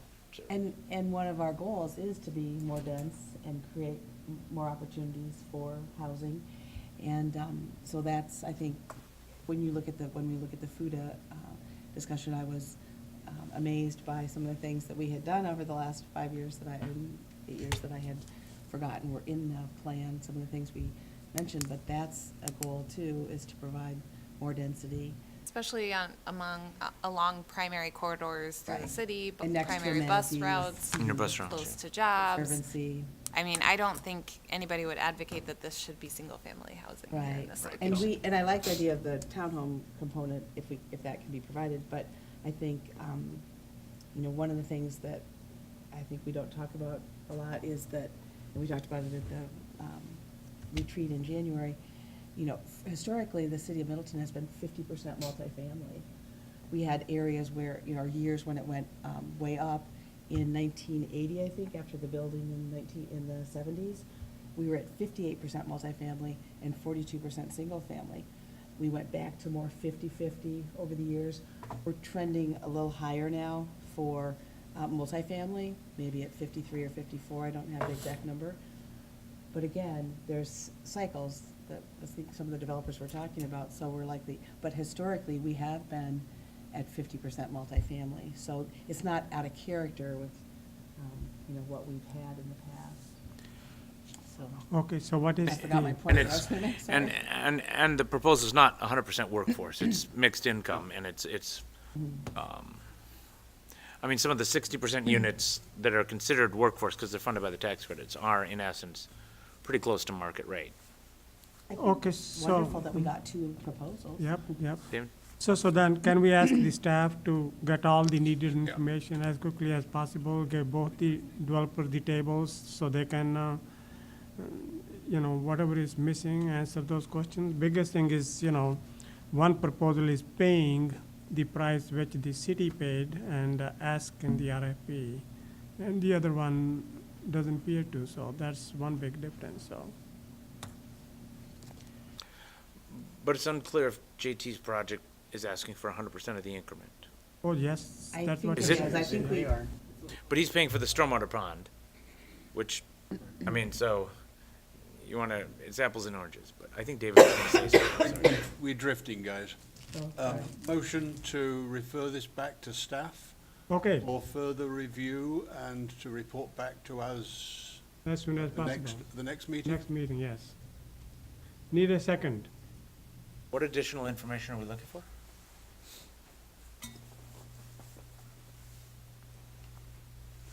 Well, some of the stuff. Are we which just, is- are we just delaying making a decision? do you want some scenarios and some hard numbers, just some It'd be nice to see the financials for the analyze the financial? For the Terrence project. Terrence project. Well, and also it says no schedule provided for no dates, so I think all of that stuff can be, And they have since provided that, but, Okay. in an email. so but then we that might not should have- be changed. so- Right, but we did this Friday afternoon, Okay. and I think we got it Well, I this morning think- maybe, or yesterday. I think there seems to be a little struggle with deciding which direction to go tonight. I think that's where we really are at, if we want to be honest. After hearing the proposals, I don't think anybody really is prepared to Okay, make a recommendation one way or another. I think that's where we're at. that's reasonable. Okay, so I don't know if we need to vote on this, it's just, I guess, is that good enough, Arlene? Well, and there hasn't been a second yet, so if there's no Okay, second, need a there's probably no second vote. for the There's probably no proposal to vote. send it back to the staff? I'll second with the requested addition, I guess a special focus on the finances. Seeming like that's where we're lacking a clear, detailed comparison. Okay. And can we ask for engineering staff to just give a quick look about access? I mean, because a lot of the site plan is driven by the need to have access, and Mhm. not sure if they, well, I mean,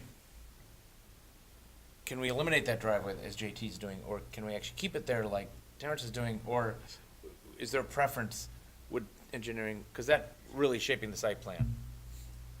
And also, would it be possible to get a quick estimate how much that, number one, what size pond is needed and how much it might cost? Well, that would come from the developers, so, Okay, well, ask them. we could ask them, ask developers.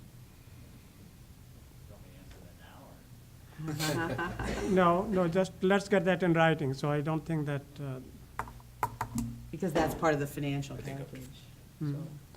so any other questions? What else you would like to be answered? Oh, bless you. Or, God, whatever else the staff might think, so, is missing. I especially like to see at that table where you have sent, compared, and Comparisons.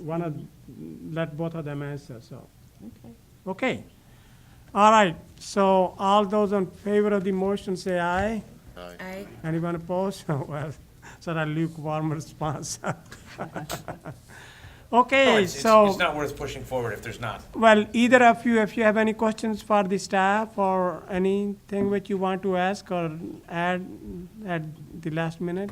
No, I mean, I don't think we could have really provided much more as far as details than we did, so, when you're asking about, the things you're asking about, I think it's, from our perspective, it's a little unfortunate because you're trying to compare an apple and an orange, and frankly, it's a little bit, I feel like, a disjustice to the process, maybe a little bit, that we come in with all these details, tip our hand, and now you go back and ask for questions. I mean, I get it's a process. The city wants the best deal it can get. We want to do a project in the city, but, I mean, that's kind of the reality of what we're talking about, so. Okay, Jacob. Because the design work does cost money. And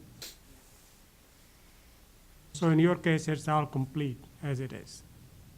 I didn't see any, I mean, I think we're in pretty good shape, yeah. Okay. yeah, we appreciate that. Okay, so we need whatever is needed then to be able to Okay. compare, so. Okay. So we already voted on this and then we move on, so. When's our next meeting? Our The next meeting? 13th of November, so it's. So, I mean, we 3 we better be prepared to, Unless you have, yeah. I mean, council can choose to vote on it without our recommendation. Yep. That's true. Okay, we are on to the item. Thank you, everyone. Thank you, Terrence. Thank you, Jacob, and thank you, the whole teams. Yeah. Okay, we are on to item number 3, North Mendota Future Urban Development Study, FUDA study, summary of the study and process.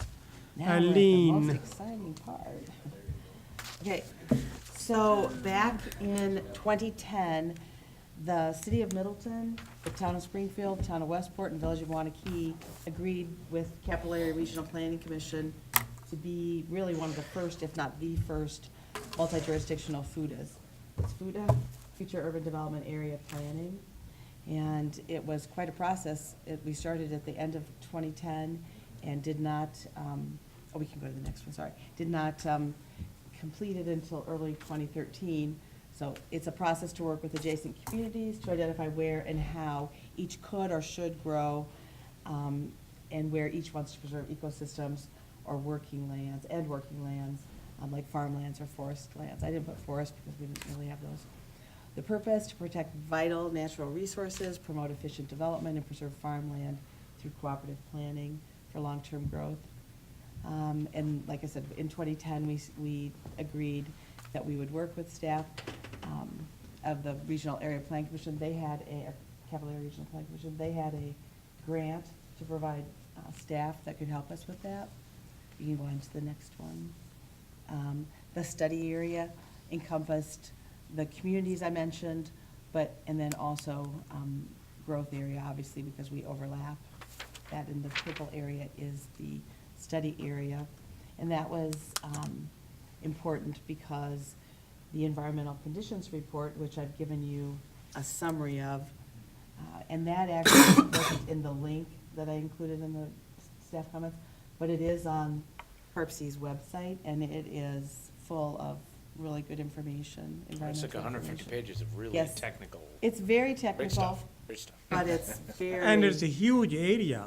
Yeah, it's very Yeah. important And information. when you look at it and see how big the town of Middleton is, Yeah.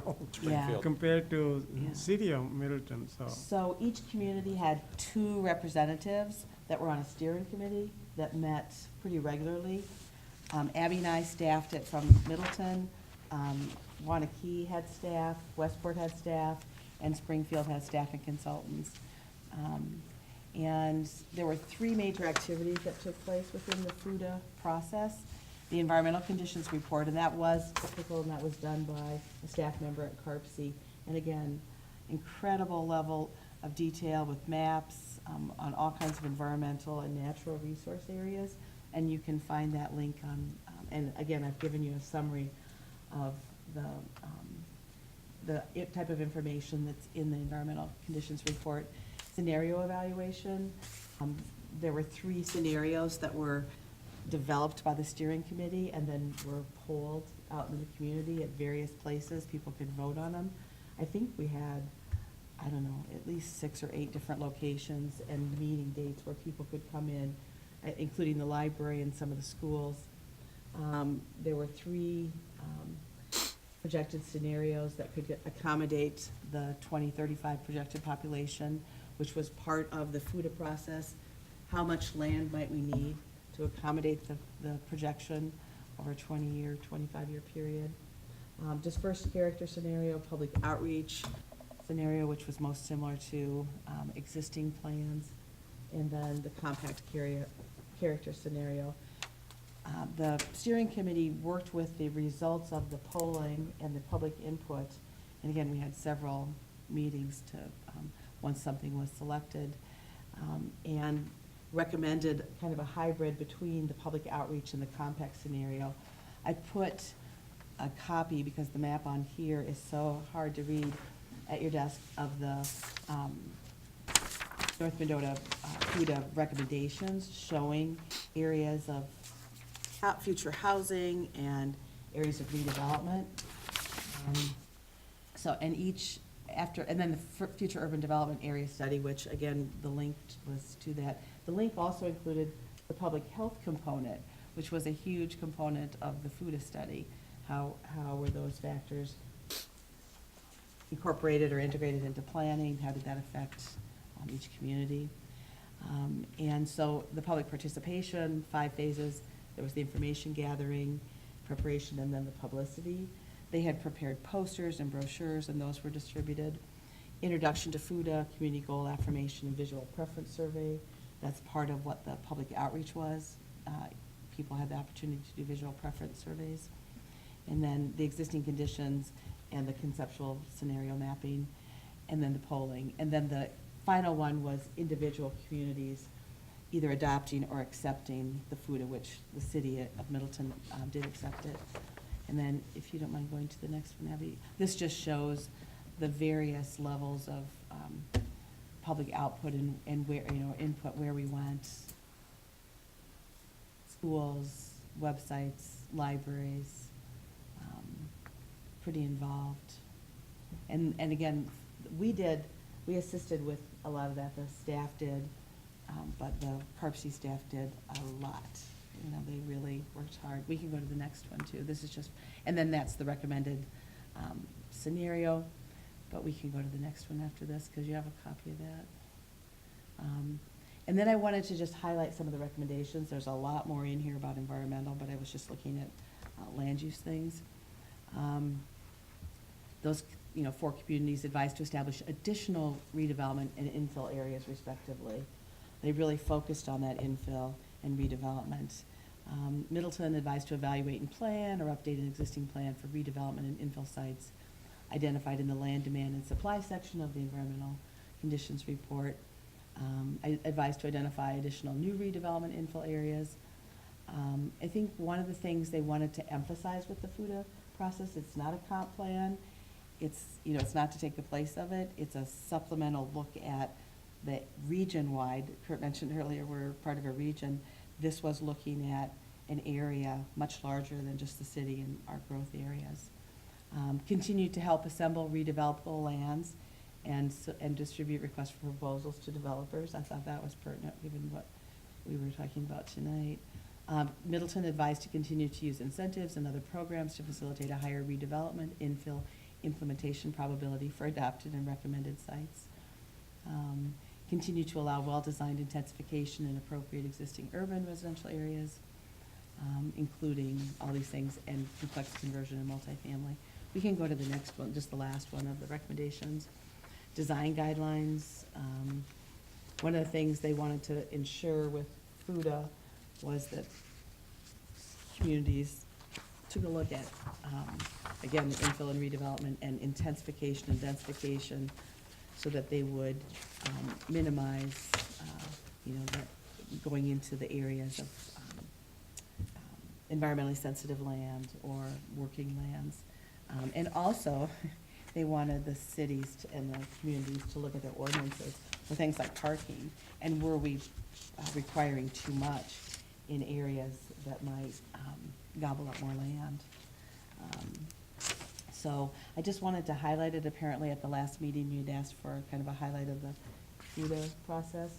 It was, well, those 4 communities, we have a fairly long history. We got, I think, one of the first multi-jurisdictional comprehensive planning grants as well, back in the mid-2000s, and worked on a comprehensive plan together, those 4. So we had a history of planning, but I think they also wanted to show, hey, it can work when you have multi-jurisdictional, and the steering committee worked well. And it has a lot of recommendations in the plan, and I think the environmental conditions report, one of the things I had hoped we could do is include the environmental conditions report as an appendix in the comp plan, because it is good information about our land and our growth areas. So, does this kind of cover what you were hoping to? Yeah, so I was the one who asked for this briefing because it was, I had been a consultant to CARPC, and so I was familiar with the FUTA process, and actually, a lot of the municipalities, that's part of the intergovernmental agreement to establish CARPC was, you've got to get FUTA done. Because it really is this issue,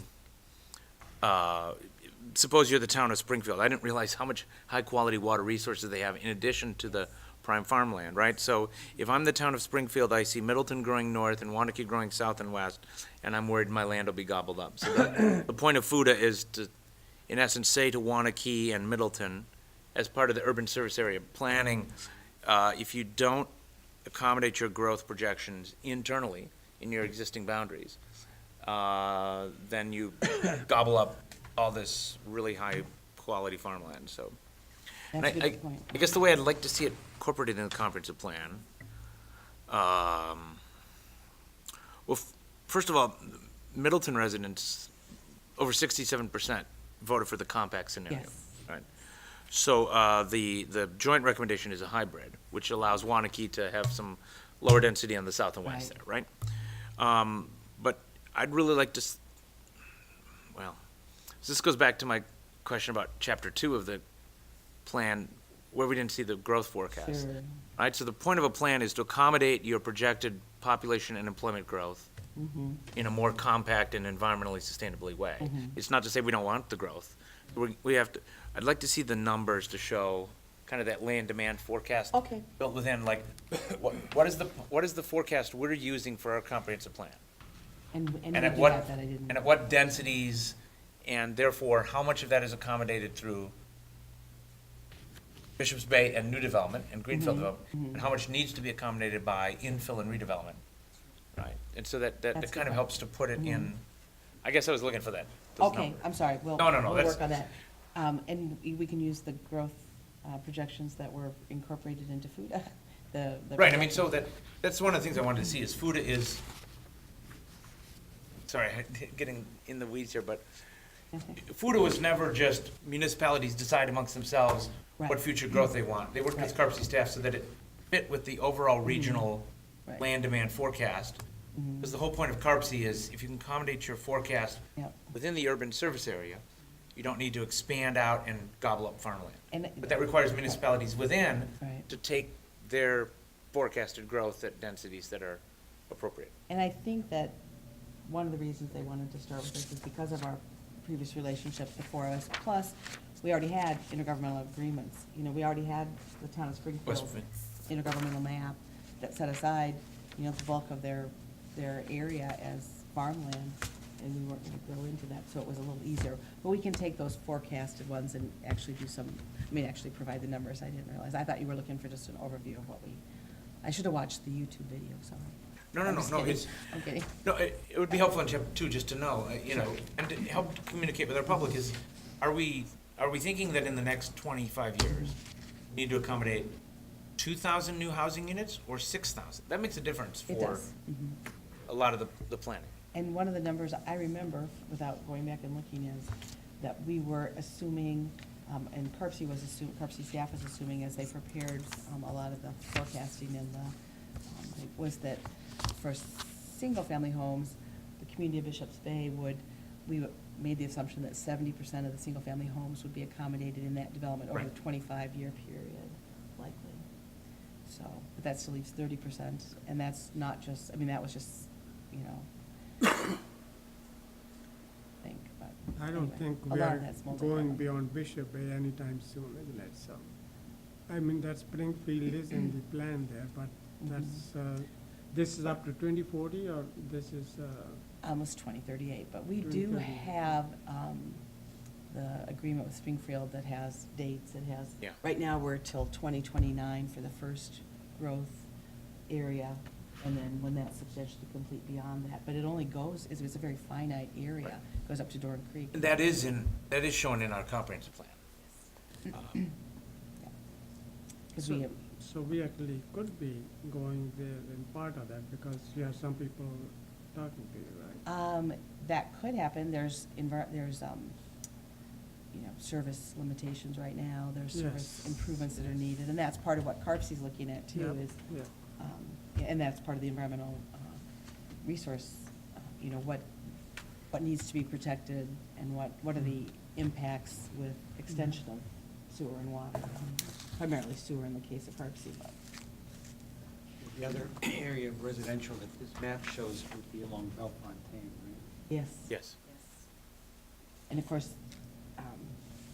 the city conceptually designed, had that preliminarily designed to be kind of the reliever for Century Avenue as growth occurred to the north of the city, with the idea that developers would, you know, would build that as part of their developments. It's gonna take some time, but then over time, it would hopefully be a collector of all the neighborhoods. And that has To the some north. challenges, isn't it, so? Yeah, it does, because there's a lot of right-of-way to be dedicated as part of that, so that's part of the challenge. Yep. Not happening anytime soon, so. Well, But again, it helps to communicate to our public that one of the reasons we are strongly supporting infill and redevelopment is to meet our forecasted housing needs, mhm, so that we're not sprawling into Springfield or the town. exactly, so we're not trying to, yeah, I mean, it's part of the region, mhm, regional growth management plan. right, exactly. So we'll work on those numbers. And even Wanakee is doing infill and redevelopment. They are doing that, yes. Any other questions or concerns for Eileen or Abby or anyone? Well, I guess this was for discussion, and we already covered the next item, the vision statement, Yes, and do that. we need a motion to adjourn. Second. Okay, we are adjourned.